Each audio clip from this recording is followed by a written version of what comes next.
नाजरीन आदाब। नाजरीन, आज हमारे साथ गज़ल की दुनिया की वो जोड़ी मौजूद है जिस जोड़ी ने उर्दू गज़ल को उरूज तक पहुंचाने में एक अहम किरदार अदा किया। हम जब भी गज़ल सुनते हैं तो जोड़ियां हमारे सामने बहुत कम आती हैं, बहुत कम क्या आती हैं, ना के बराबर होती हैं। हम मेहदी हसन को सुनते हैं, हम गुलाम अली को सुनते हैं, या और जितने भी गज़ल गायक हैं, गज़ल सिंगर हैं, उन्हें सुनते हैं। लेकिन एक नाम ऐसा है या दो नाम ऐसे हैं जो एक ही नाम लगते हैं। जब हम बचपन में सुना करते थे ऑडियो पे तो हमें लगता था कि ये एक ही नाम है, लेकिन ये दोनों भाई इस वक्त हमारे हिंदुस्तान से कम गज़ल गायकी का सबसे अहम और सबसे मोतबर नाम है। मेरी मुराद है जनाब अहमद हुसैन, जनाब मोहम्मद हुसैन से। उस गैरत नाहिद की हर तान है दीपक, शोला सा लपक जाए है, आवाज़ तो देखो।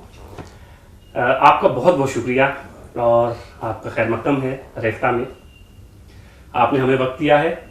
पहला सवाल आपसे ये करूँगा कि क्लासिकल मौसीकी का एक जो रिवायत है हमारे हिंदुस्तान में, क्लासिकल गज़ल जो है, आहिस्ता आहिस्ता आपका खानवादा जो क्लासिकल गज़ल गायकी में बहुत अहम नाम रखता है, मकाम रखता है, आपके वालिद मोहतरम बहुत बड़े उस्ताद हैं, उस्ताद अफजल हुसैन ख़ान, उनके नाम से कौन वाकिफ़ नहीं है। लेकिन आपने ये रास्ता क्यों चुना कि आप कुछ लाइट क्लासिकल की तरफ आए, क्या वजह रही इसकी? देखिए, सबसे पहले तो मौसीकी के और शायरी के परस्तारों को हमारा आदाब। उसके बाद आपने हमें रेख्ता में याद किया, उसके लिए हम आपके शुक्रगुजार हैं। आपका नवाजिश करम है आपका। और नाज़रीन, जैसा कि आप जानते हैं कि फ़नकार जो है वो बनाए नहीं जाते, वो बन के आते हैं ऊपर से। अल्लाह की तरफ से जब ये मेहर होती है, फिर एक ख़ानदानियत का असर होता है। तो चूँकि हमारा ताल्लुक़ जयपुर घराने से है, घराने के हिसाब से अल्लाह के करम से हमारे खून में मौसीकी रची बसी है। इसमें हमारा कोई कमाल नहीं है, कमाल उसी का है।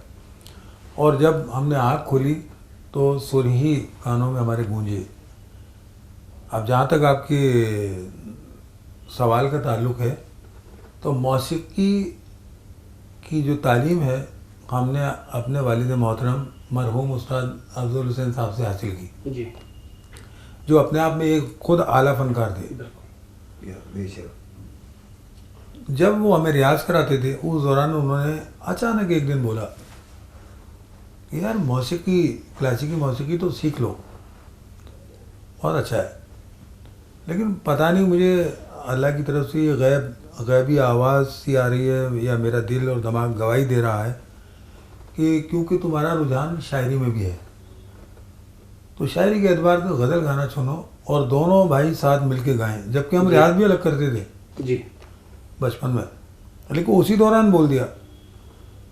तो आने वाले दौर में तुम्हारी अपनी एक पहचान बनेगी, तुम्हें लोग प्यार से सुनेंगे और एक मकाम बनेगा। और अल्लाह की करम से ऐसा हुआ, अल्लाह की करम से ऐसा हुआ। जबरदस्त भाई। फिर ये एक शेर मैं अर्ज करूँगा क्या, जो अपनी फिक्र को ऊंची उड़ान देता है, खुदा भी उसको खुला आसमान देता है। तो सबसे पहले वालिद साहब का ये सबक था कि भाई तुम मेरे इल्म को अपनाओ, लेकिन मेरा टॉन नहीं जी। कुछ लोग क्या होता है कि जब भी जैसे कि बच्चा चलने के लायक नहीं होता तो बाप की उंगली पकड़ के चलता है।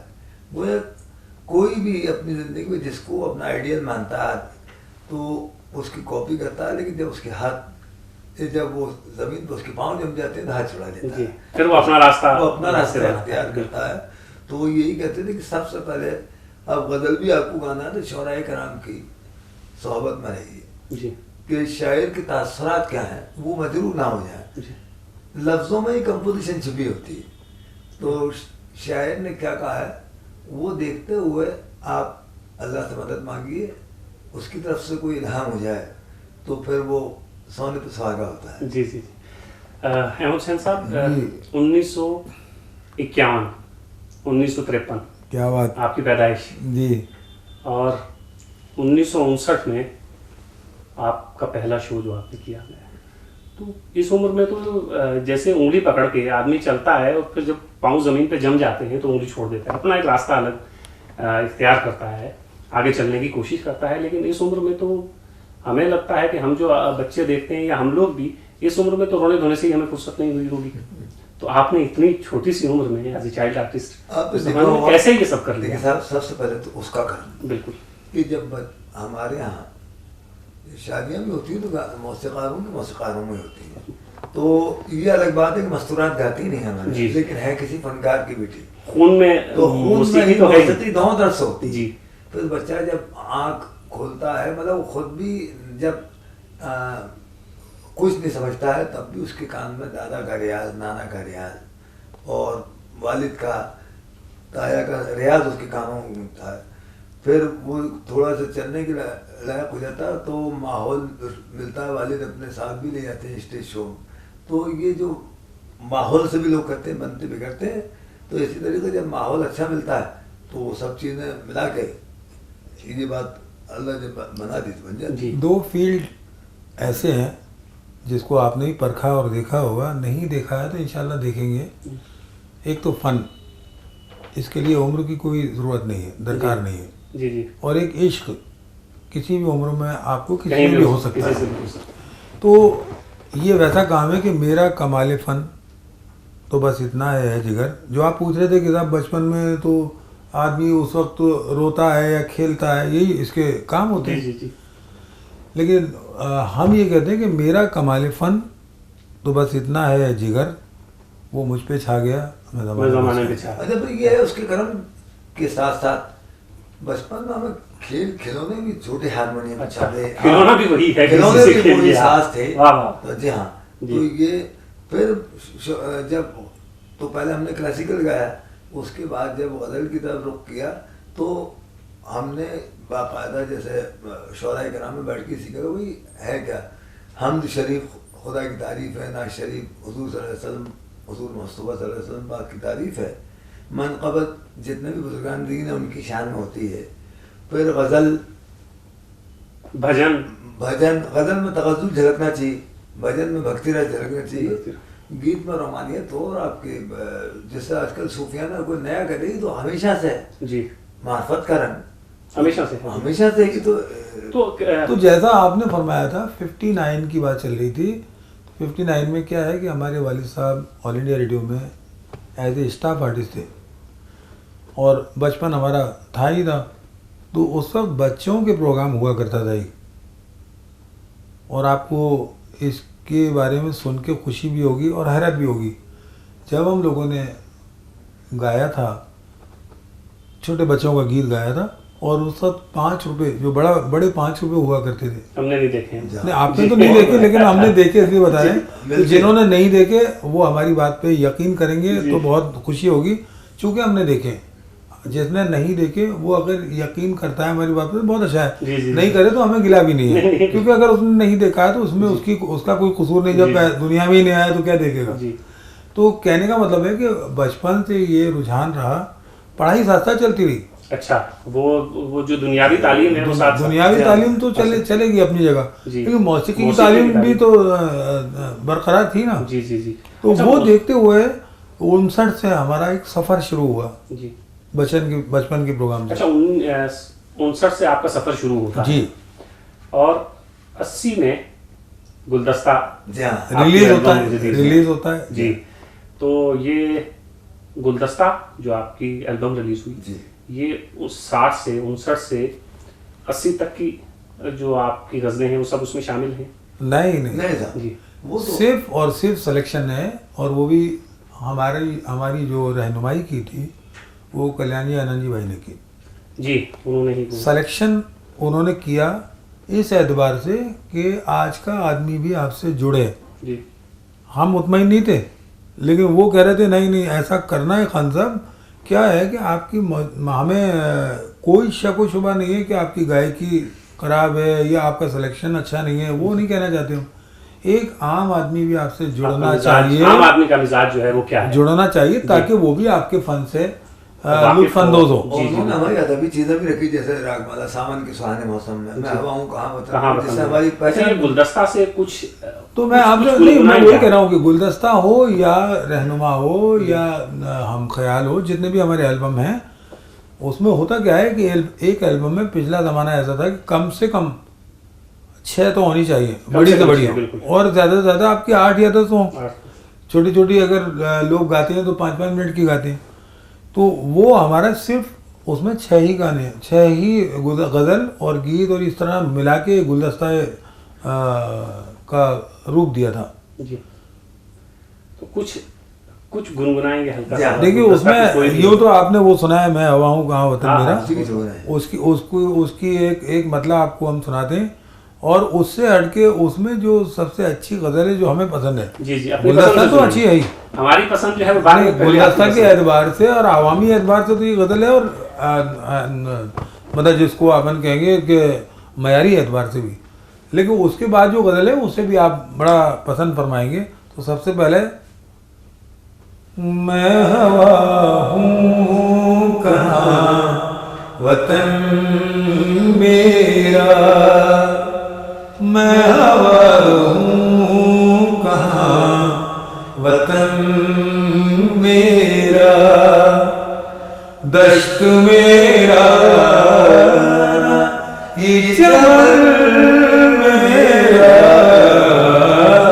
मैं हवा हूँ कहाँ वतन मेरा। मैं ये अर्ज करना चाहूँगा, 1978 में जब पहली बार इसको हमने कंपोजिशन किया तो ये कुछ हमारे ऊपर करामा खास उसका ये हुआ कि अगर आप इसको हम गा रहे हैं, मध्यम भैरवी में ये गज़ल है, जी लेकिन हम अगर इसको मध्यम को सुर मान लेते हैं अपना सा, तो ये राग दरबारी है। और इसी में हारमोनी सिस्टम का अलग अलग सुरों के दायरे में रहकर गाना, वो एक्सपेरिमेंट इसी गज़ल पर किया जो आवाम ने भी पसंद किया।